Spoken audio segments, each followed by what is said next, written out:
Welcome back everybody. আজ তোমাদের জন্য নিয়ে এসেছি ক্লাস 11 এর one of the most complicated chapter rotational motion.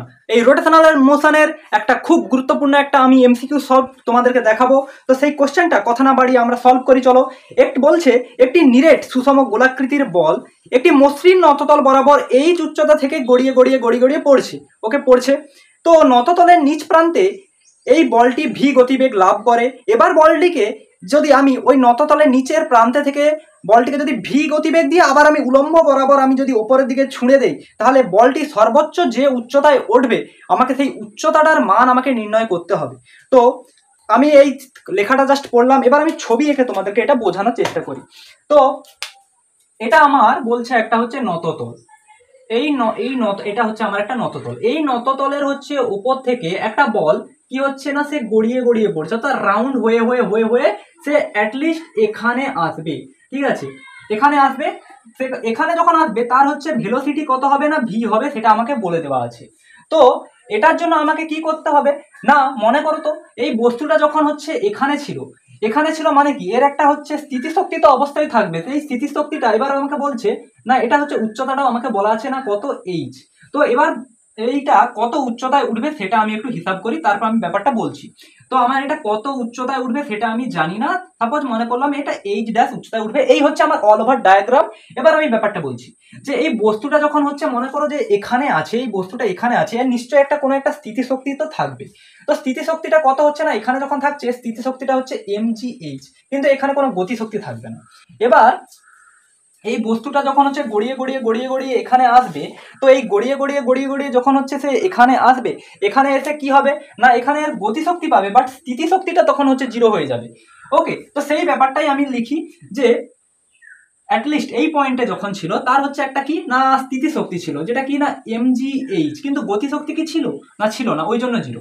আর কি না এই পয়েন্টে এসে দেখবো যে ওর হচ্ছে কি না গতিশক্তি থাকবে, অর্থাৎ হাফ, আমি এর ভরটাকে আমি ধরে নিলাম হচ্ছে স্মল এম ভি স্কোয়ার, এবং কি হচ্ছে না এর যে স্থিতিশক্তিটা হচ্ছে সেটা হচ্ছে জিরো হবে, কেননা এখানে এসে তো স্থিতিশক্তি থাকবে না।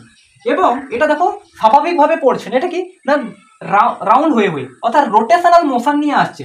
অর্থাৎ আমি এখানে কি করব না হাফ আই ওমেগা স্কোয়ার, ঠিক আছে, হাফ আই ওমেগা স্কোয়ার করবো। এবার আমরা কি জানি যে laws of conservation of energy, অর্থাৎ শক্তির সংরক্ষণ সূত্র অনুসারে এরা দুজন কি হবে না ইকুয়াল হবে। কেন হবে না, শক্তির সংরক্ষণ সূত্র অনুযায়ী এরা দুজন ইকুয়াল হবে। তো ইকুয়াল হলো তো হলো।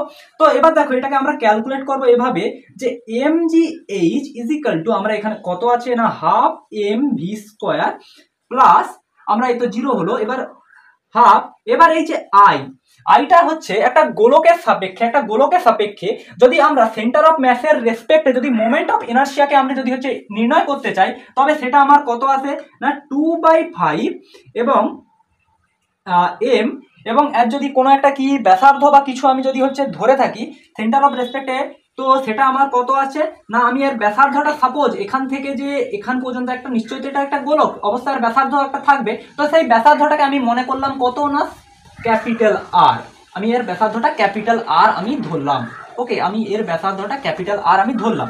তো আমি কি করব না এম ক্যাপিটাল আর স্কোয়ার।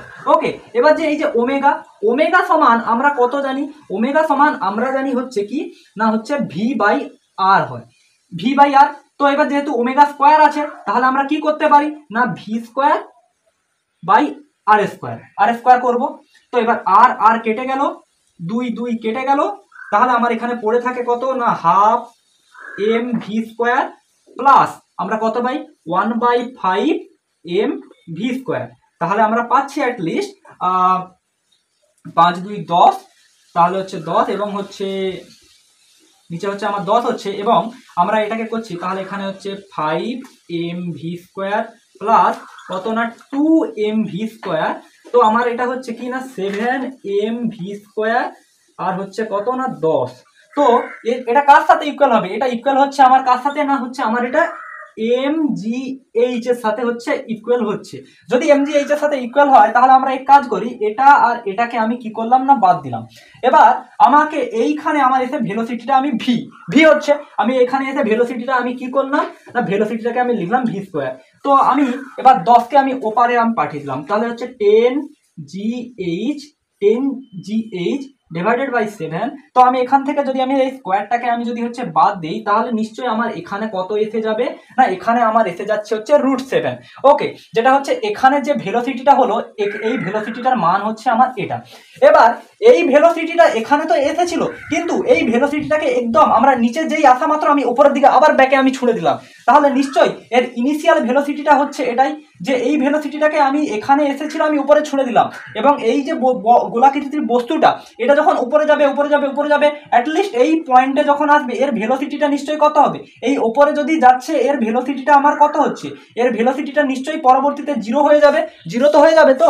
এবং দেখো এটা হচ্ছে না অভিকর্ষজ ত্বরণের হচ্ছে বিপরীতে যাচ্ছে, অভিকর্ষজ ত্বরণের হচ্ছে বিপরীতে যাচ্ছে। তো এর ক্ষেত্রে আমরা কি করতে পারি না, আমরা একটা সূত্র জানি কি না, v² ইজিক্যাল টু আমরা হচ্ছে u² মাইনাস অফ 2as। এবার যেহেতু আমরা উলম্ব অক্ষ বরাবর কাজ করছি এবং এই বস্তুটার উপরে অভিকর্ষজ ত্বরণ একটা কাজ করছে, এই জন্য আমি এখানে a না লিখে আমি কি লিখবো না, a না লিখে আমি এখানে লিখবো হচ্ছে g লিখবো। তো g লিখলাম। এবার আমরা হচ্ছে এই যে ভি হচ্ছে আমার কি না, ভি হচ্ছে আমার যে ফাইনাল অ্যাটলিস্ট এখানে যে আমার ভেলোসিটিটা হবে ভিটা হচ্ছে আমার হচ্ছে সেটা। তো ভি এর ভ্যালু আমি কত করব না, ভি এর ভ্যালু আমি 0 করব। এবং ইউ তো আমার হচ্ছে যেটা হচ্ছে কি এর ক্ষেত্রে যেটা হচ্ছে ফাইনাল ভেলোসিটি ভি পেয়েছিলাম, এবার এই বলটাকে মানে এখান থেকে যখন আমি উপরে তুলবো তো সেই ইউটাই হবে এই ভি এর মানটা। ওকে, তো আমি কি করব না, এবার আমি এই ইউ এর জায়গাতে এই ভি এর মানটাই আমি বসাবো। এবার স্কোয়ার আছে, স্কোয়ার করলে আমি এই রুটটাকে কি করব, আউট করে দিতে পারি।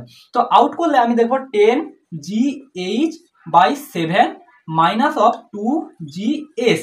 ওকে, এবার এই 2GS-টাকে আমি এপারে নিয়ে আসি। আচ্ছা 2GS, এবার দেখো আমি এই এস, আমাকে তো এই এসটাকে নির্ণয় করতে হবে, যাকে আমি অলরেডি কত ধরেছি, যাকে আমি ধরেছি H'। তো আমি এটাকে আমি H' আমি লিখে দিতে পারি, এটাকে আমি H' আমি লিখে দিতে পারি। তো এটাকে চলো ক্যালকুলেট করি। এটাকে ক্যালকুলেট করলে আমার আসছে 2GH' ইজিক্যাল টু 10GH/7।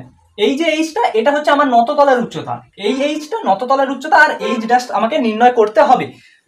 তো দেখো আমি এটা করছি যে H' আমি জি কেটে দিলাম, তাহলে আমি H' এর ভ্যালুটা আমি কত পেতে পারি না, এবার আমি দেখো 2 5 হচ্ছে 10, 2 5 10, তাহলে H' এর আমি আলটিমেটলি যে ভ্যালুটা পাচ্ছি সেটা হচ্ছে 5H/7। 5H/7 হচ্ছে আমার অ্যান্সার। অতএব আমার যে নততলের উচ্চতা যে H ছিল তার সেই H এর হচ্ছে আমি হচ্ছে 5/7 গুণ আমি হচ্ছে উপরে আমি যা মানে কি বলা যায় 5/7 গুণ হচ্ছে আমার যে যত উচ্চতায় এই বলটা আবার উঠবে, ঠিক আছে, 5/7 গুণ হচ্ছে আমি এই উচ্চতায় আমি উঠবো। তো আমার এখানে অ্যান্সারটা আমার কত হচ্ছে না, অ্যান্সার হচ্ছে আমার হচ্ছে অপশন সি আমার হচ্ছে অ্যান্সার। ওকে, তো এই কনসেপ্টটা বোঝা গেল। খুবই দেখো ইন্টারেস্টিং কোশ্চেন, এবং এই কোশ্চেনটা আমার কখন এসেছিল না, এটা কোশ্চেনটা এসেছিল আমার হচ্ছে যে WBJEE 2014-তে এসেছিল। খুবই ইন্টারেস্টিং কোশ্চেন এবং একটু কমপ্লিকেটেড তো অবশ্যই, ঠিক আছে। এখানে এই যে রোটেশনাল মোশনের যে কনসেপ্টটা ব্যবহার হয়েছে, যে মোমেন্ট অফ ইনার্সিয়া এবং হচ্ছে ওমেগার ভ্যালু ট্যালু, এইগুলো খুবই একটা কমপ্লিকেটেড, সাধারণত ছেলেমেয়েরা এটাকে অ্যাভয়েড করে, বাট খুবই ইন্টারেস্টিং। তোমরাও ট্রাই করে দেখবে এরকম অঙ্কগুলো, খুবই ইন্টারেস্টিং। Okay, by.